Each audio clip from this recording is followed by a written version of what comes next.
This is Mind Your Mornings with Anna Chandy, a fortnightly podcast that takes you on the journey to a brave new you. Hello, everyone, and welcome to the second season of Mind Your Mornings. In this series, we'll be looking at mental health from within. Now, there's a new wave of awareness currently, and of course, that has thrown up a lot of questions.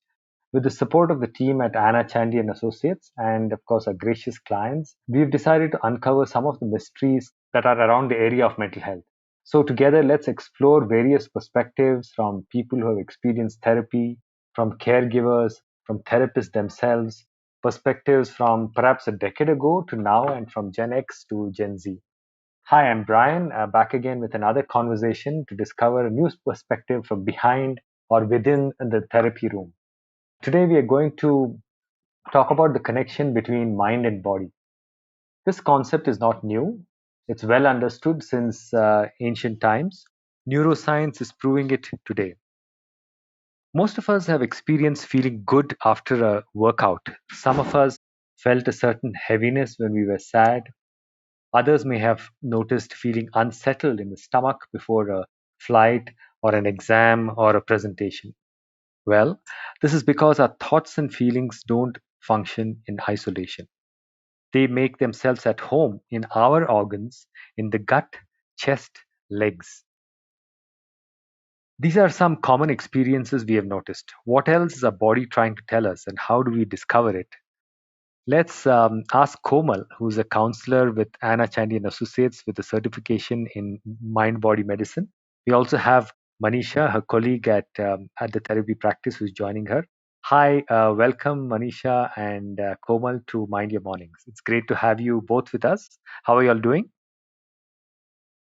All well, Brian, and I currently am experiencing some butterflies in my stomach as we are about to begin. All right, we can talk about it. What about you, Manisha? It's funny. I was just smiling to myself because I was doing my deep belly breathing to center myself as we kick off this session. So, hi to both of you, and I'm looking forward to what comes.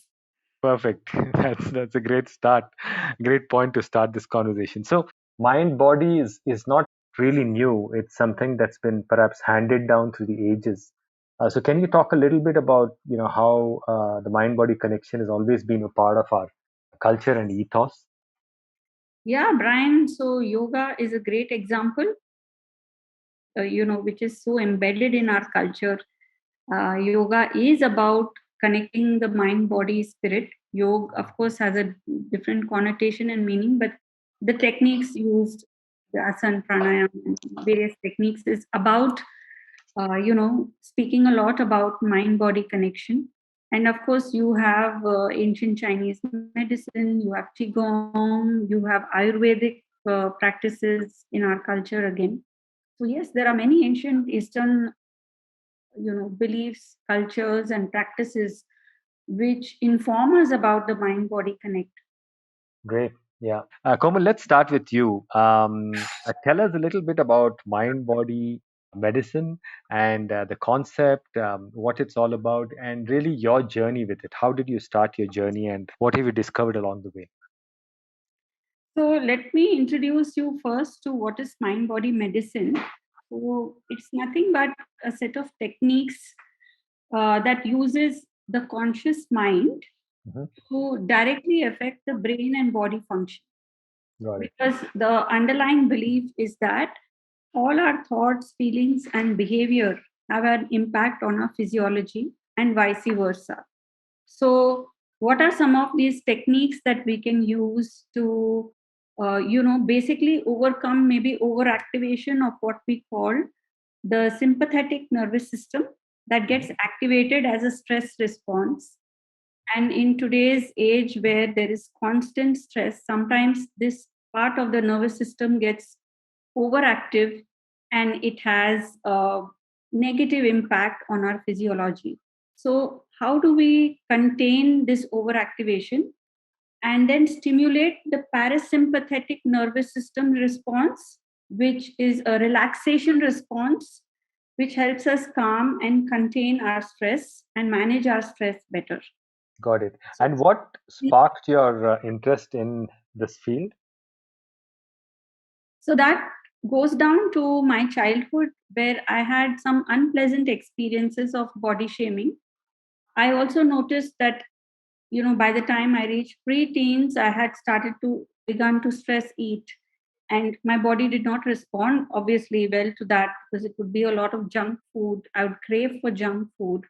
So it started there, and gradually I realized how it impacted my behaviors. For example, I used to be a very outgoing, outspoken, extroverted person, and very comfortable in social settings. I would be very proactive in participating in debates, drama, dance competitions, etc. And gradually, I became very conscious.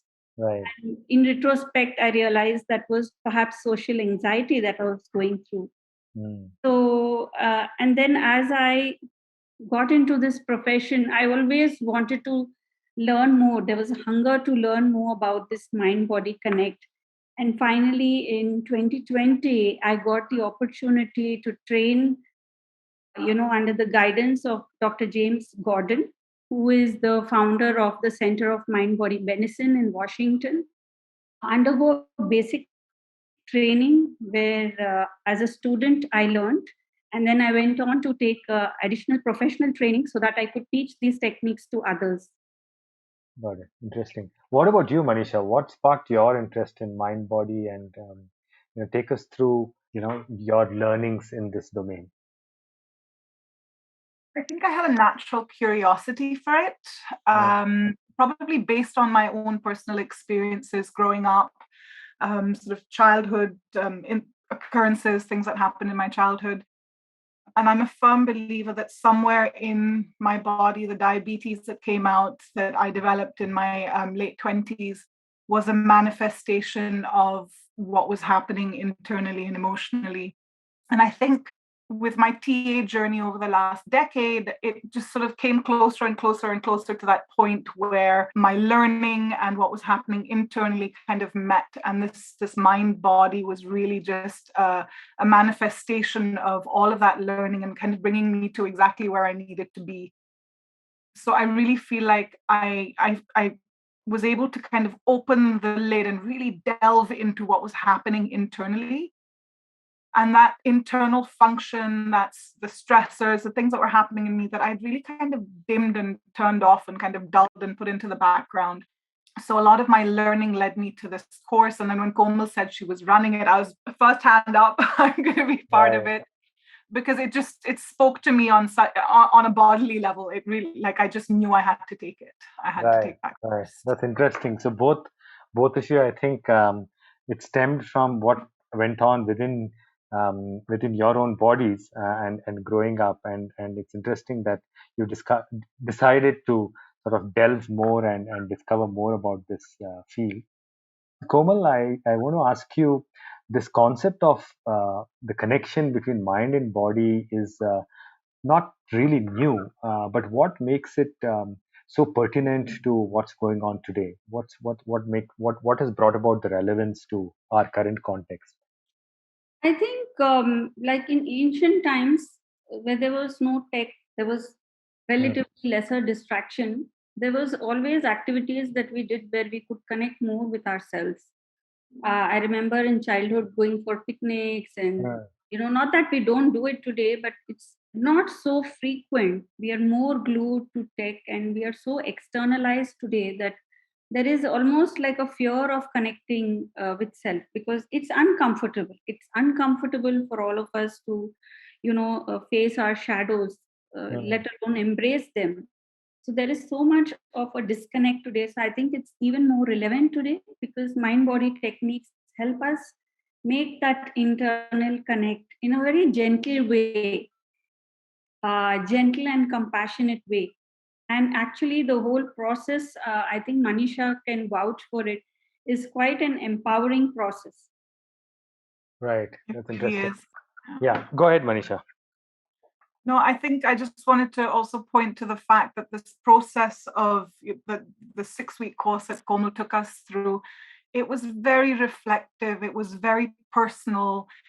She was not sort of teaching or exposing us to something new per se, but she was guiding us in such a kind and gentle and nurturing way that we actually were able to really explore in such a safe environment. And I think that was what made this really stand out for me. Great. Yeah. So what I'm really hearing is that one of the important elements of the course is how you're able to slow down and connect better with yourselves. And I think that's such a rarity in today's fast-paced world. Everything seems to happen today, needs to happen yesterday, and it's very much of a hustle culture. But it's interesting that what you're talking about is how we need to pause and understand what our body is telling us about our mental health. Isn't that true, Komal? Absolutely, absolutely. Usually, nowadays doctors are also getting curious and understanding that a lot of our lifestyle disorders are actually psychosomatic and not just pertaining to our physiology. So there itself, and a lot of research is actually being done where, for example, they are researching on diabetes, cancer, etc., and understanding the underlying emotional aspects of those diseases or disorders. Right, right. So Manisha, since you went to the workshop, can you tell us a little bit about your own expectations from the workshop and how those have been fulfilled and your learnings post the workshop as well? So I think I need to go back to the beginning of 2022 to give you a sense of that trajectory that this workshop just sort of tied everything in so beautifully for me. I read The Body Keeps the Score, which kind of opened that door for me, and it's a really powerful book. I got a lot from it, and I wanted to keep exploring and learning more. I was sort of Googling stuff, but we are sort of at the tail end of a pandemic, and how do you connect into your body on Zoom, online, without going for all these various massages and sort of sessions that they're recommending in this book? So this came at a time that was so perfect for me. I finished the book and I did a course online again with a woman in Australia about the vagus nerve. And so all of this learning was sort of percolating up. And then Komal said, I'm running this. And it kind of connected so beautifully into the learning that I'd already experienced. It gave me the ability to really slow down. My life is hectic, really busy. And it's given me that window to just, the belly breathing, to stop and dance in between a session when I've had a stressful morning with clients. It's given me that some fantastic takeaways. And it gave me the ability to sort of look inwards and nurture myself in a way that I probably have never done in, my 45 years of existence. So it was a really empowering workshop. I think it connected into some of the trauma that I held in my body, and that was very cathartic as well. Right, got it. So Komal, how did you go about structuring, if I may call it that, the workshop? What's the duration? How long are the sessions? And how long are the number of participants at each workshop? How many do you train at one time? So the duration of the workshop lasts for 6 weeks, and we have it once a week for around 2.5 hours, depending on the number of participants. I require a number of 7 to 8 to run the group, and right now I'm comfortable going up to 12 to 15 people as the maximum number of participants, but not beyond 15. Right. Well, there is some sort of skeletal structure where we are talking about basically this, like to reiterate again, this workshop is about learning mind-body techniques to help stimulate the parasympathetic nervous system response or the relaxation response. Manisha spoke about the vagus nerve. So the vagus nerve is something that a nerve that connects the brain to all the various organs in our body. And some of these techniques help to stimulate this vagus nerve in a way that, we, like Manisha was explaining, we are slowing down, we are becoming conscious of our self-care, we are becoming conscious and more aware of how we express ourselves. There are various techniques. For example, there is self-awareness and self-expression, guided imagery, meditation, genograms, which is tracking our own, genetic history.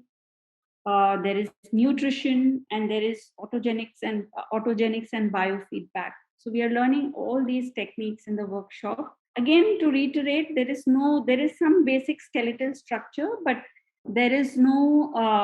I would like to take it organically as well, depending on how the group is responding. So there is a bit of that as well. Right. Sounds like a very intense experience.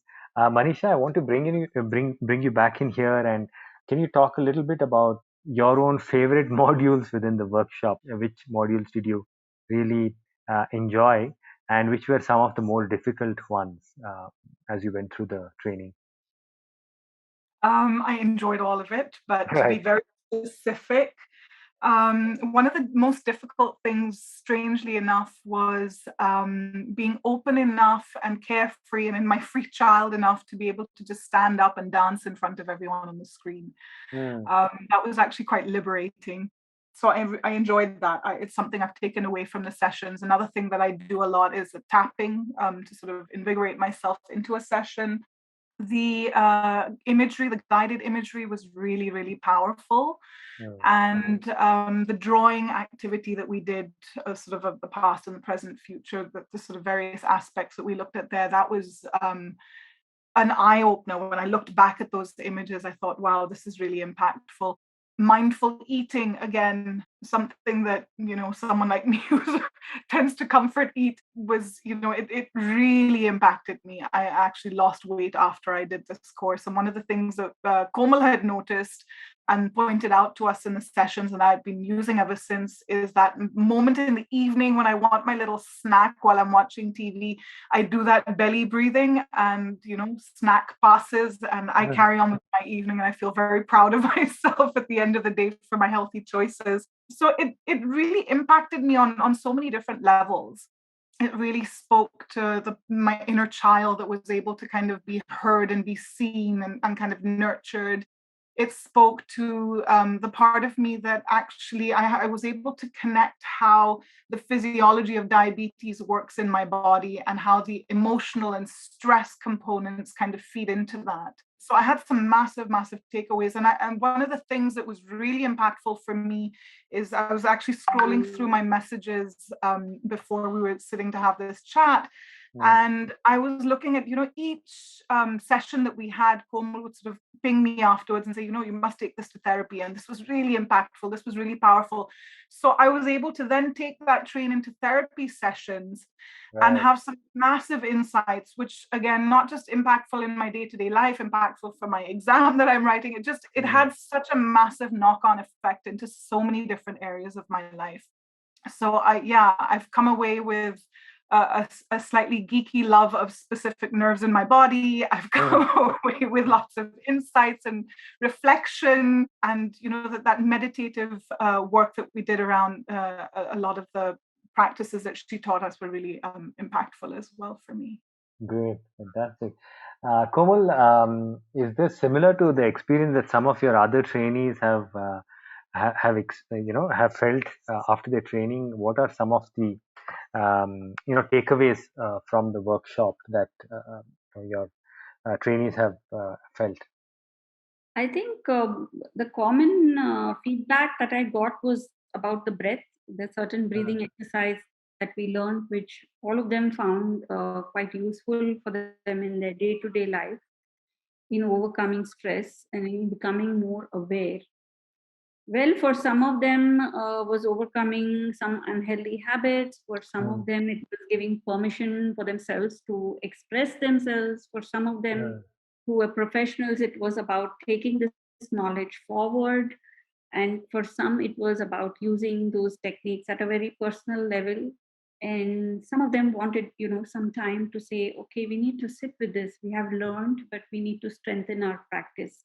So it was sort of a mixed response from everyone. Great. And how do you think Manisha has taken those lessons forward, the learnings from the sessions? I think it's best that she answers this question. I think I was sort of wanting to just pipe up at that moment when you spoke about the professional aspect. I have so many clients that had sort of disassociative experiences, and that they didn't want to experience certain emotions and certain things that were happening in them. And some of the learning that I got from this course that I was able to take into sessions with clients has been just off the charts impactful in terms of my client work.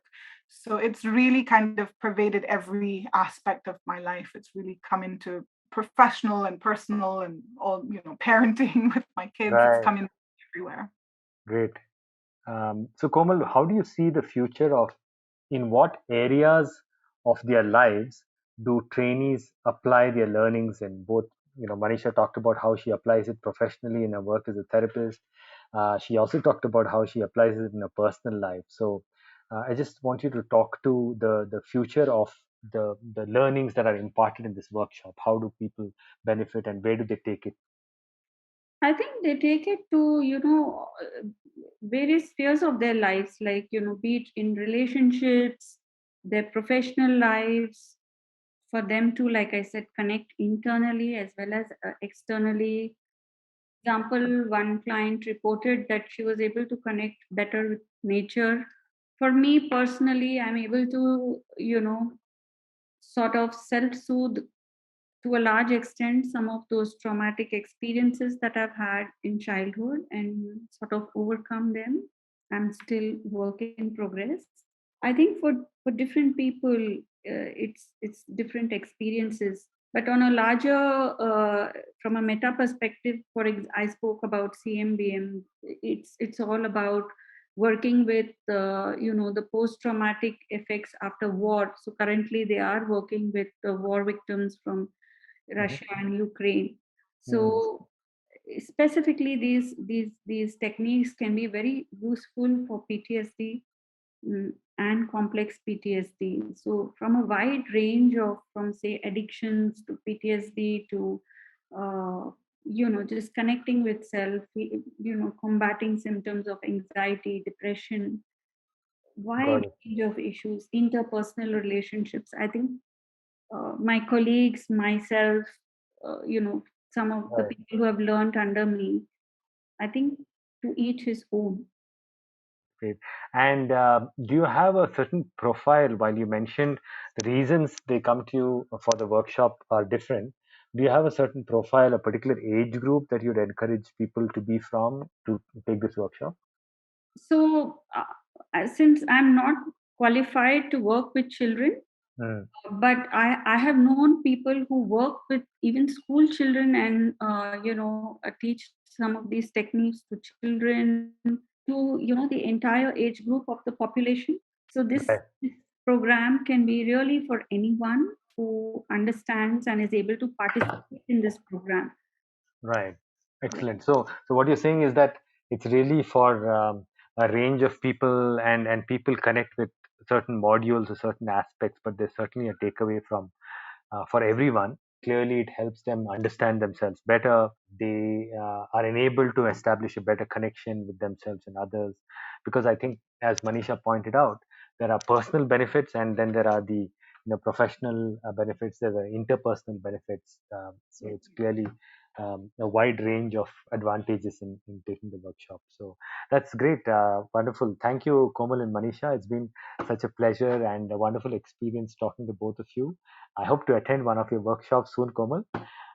When's the next workshop on mind body skills taking place?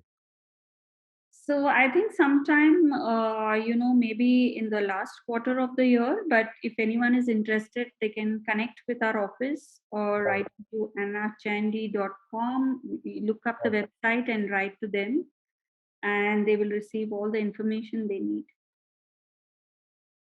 Manisha, I know you've benefited considerably, and people around you have benefited considerably from the training.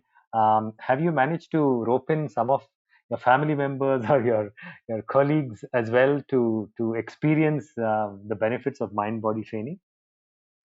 So often I'll put on the music between sessions and my daughter will hear the music playing and she'll come running in and we'll have a little on-the-spot dance party in the office, so that in my home office, so that she can kind of blow off a bit of steam with me. She loves it. So it's a great way of connecting with her. And I also get to shift a little bit from where I'm at. And the other thing I just wanted to add is the piece around, I think, what Komal was addressing, where she spoke of, the historical cultural aspect of this module of this course.